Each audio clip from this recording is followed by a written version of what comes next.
Good evening, ladies and gentlemen, and welcome to the final regular season week of Jackson High School football here on Sports in the South. As Jackson High School has already clinched the 2008 Region Championship. They did that with a big win over Woodward last week, a 14-7 victory to clinch it. And now we're here at the rival Spalding High School in Spalding, Georgia at Memorial Stadium. And Joey, this is a rivalry game. You never know what can happen. Jackson comes in undefeated. Spalding comes in at 4-5, 3-4 in the region. And Jackson looking to just high-step their way into the playoffs. They'll host Thompson next week. That's already been decided, but they can't look over this game. You're exactly right, Kevin. And like you said, a rivalry game is always a big game, no matter where you're playing, where you're at, who you're playing. Anything can happen. You never want to come in overlooking an opponent, and you never want to just expect a victory because, like you said again, it's a rivalry game. It's a big game. Spalding would love more than anything to beat Jackson in their perfect season. Yeah, you would love to see him remain perfect. Spalding has won the toss. They will receive, so Jackson will send that #1 region defense out onto the field and one of the tops in the state, allowing just 4 points a game. Jackson comes in ranked #7 in the state. Their opponent for next week will be Thompson, as we mentioned. They're at Baldwin tonight. Baldwin, of course, #2 in the state. So we will see how that turns out. Maybe get a little bit of a read on Thompson. Maybe get you some updates on that one throughout the night. I don't know. Scott McLeod, of course, my mentor down at Baldwin, will be calling that game for Country 102, and we'll see if he can give us any updates. But for now, Kyle Staples set to kick off for the Red Devils. As we get set to go here, back deep to return for Spalding is number 15. That's senior Michael Jones, 5'9", 180 pounds.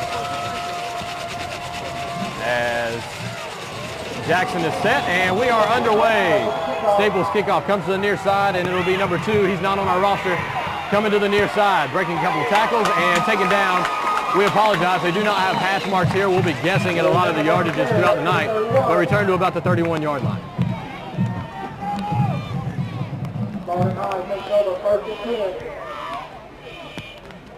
So it'll be the Spalding offense. I believe they run a lot of spread offense, Joey.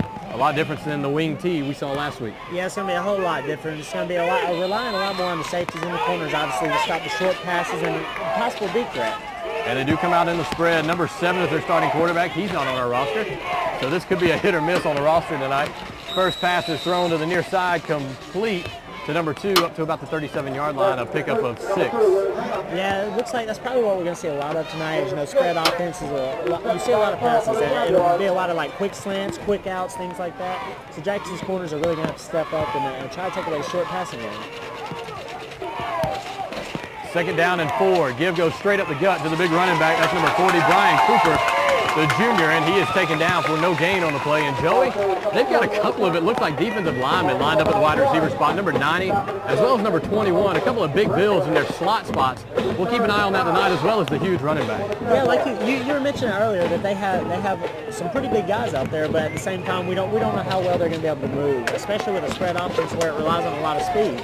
So we'll really be watching out for that and see how well they can move throughout the game. And Jackson, a very quick defense as well. So third down and about 5 here. Maybe a loss of 1 on the last play. Roll out near side. Jamal Akil on the pressure. Pass is complete to the big slot receiver, number 90, Kyle Edwards. And he is listed at 6 foot, listed only 155 pounds, but I think that might be a misprint. Yeah, I think he looked just a little bit bigger than that, Kevin. Shotgun snap. Flare pass out to the far side, complete, number 21 on the catch. And guess what? We don't have his name. And he drives ahead.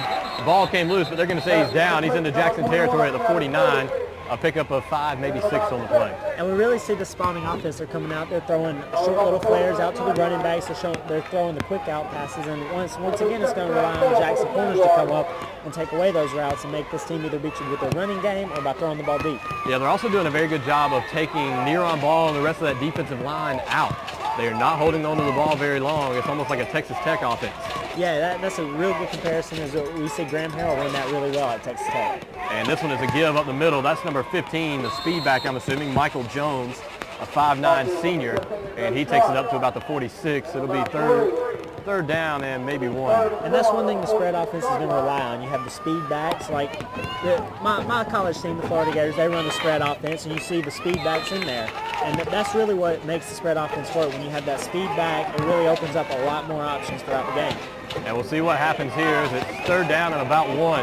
This is going to be a big spot for this nickel defense. Ball is on the ground. Picked up and taken down is number 15, Michael Jones. And that's one thing you struggle with, especially on a rainy night like tonight, is that transition, especially in a shotgun snap. Yeah, you really do. The ball's going to be wet. It's going to be difficult to pick up the snap and difficult to snap the ball. But at the same time, we actually had a real heavy shower come through just minutes before kickoff. So the field's going to be really wet as is. And when you put that ball down to snap it, you're going to get a wet snap, and it's just not going to go through very well. Spalding set to punt it away now. Jordan Smith, the deep man. First time we've really seen him back there. We've seen a lot of Austin Kimball and Clint McKibben. And snap is a good one. Kick is away, a high spiraling kick.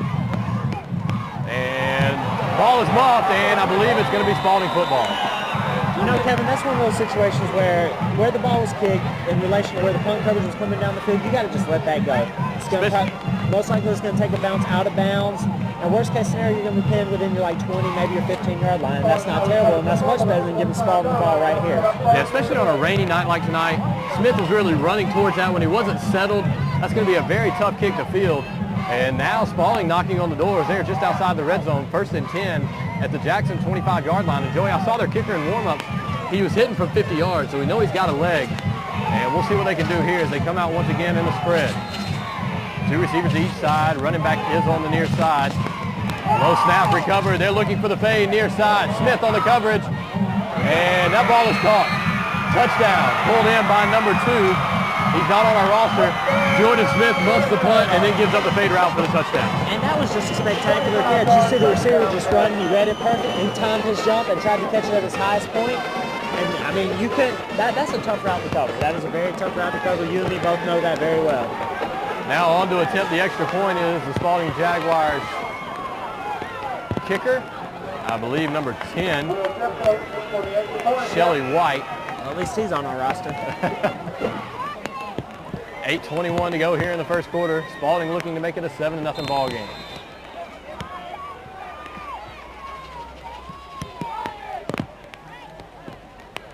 Snap is a good one. Hold is down. Kick is away, and it's good.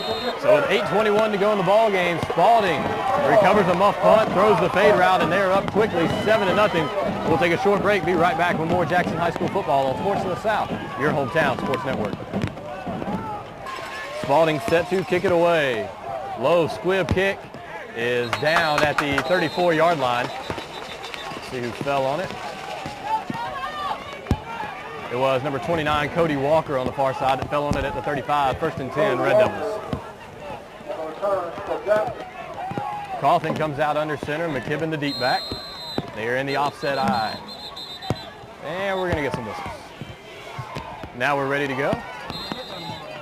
I formation. Chris Head, the tight end, on the near side. Jamal Greer in motion. And they'll pitch it that side. McKibben on the carry up across the 35, still on his feet, driving. And forward progress is going to be spotted at about the 38-yard line.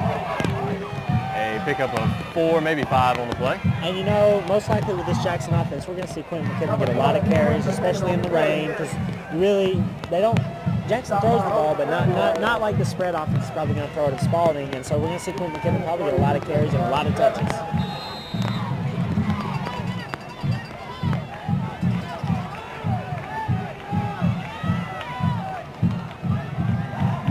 Now they'll come out I formation, twins to the near side, man in motion. Pitch to McKibben, this time to the wide side. He's got a lane. He's across the 40 and takes it up to the 45-yard line. Maybe the 46. That should be enough for a Jackson first down. Great job by Clint McKibben using his vision to bounce it outside, and then he tried to cut up the field. There wasn't much there after that, but a good first down run by Clint. Jackson stays with the eye again, twins to the wide side. Chris Head, the tight end, on the near side. Greer comes in motion. Play action. Carlton with time, and the pass is incomplete. Intended for Jamal Greer, who wanted the flag, didn't get it. Staying in the I formation, this time it's offset. Hayes, the fullback, McKibben gets the carry straight up the gut and dives it up to about the 49-yard line. A pickup of 3 will bring up third down and about 7 for the Red Devils. And this is the kind of situations you really don't like to see, especially on a rainy night, third and long, and it's not a good situation to be in. They're a little bit tougher to convert, especially in the rain.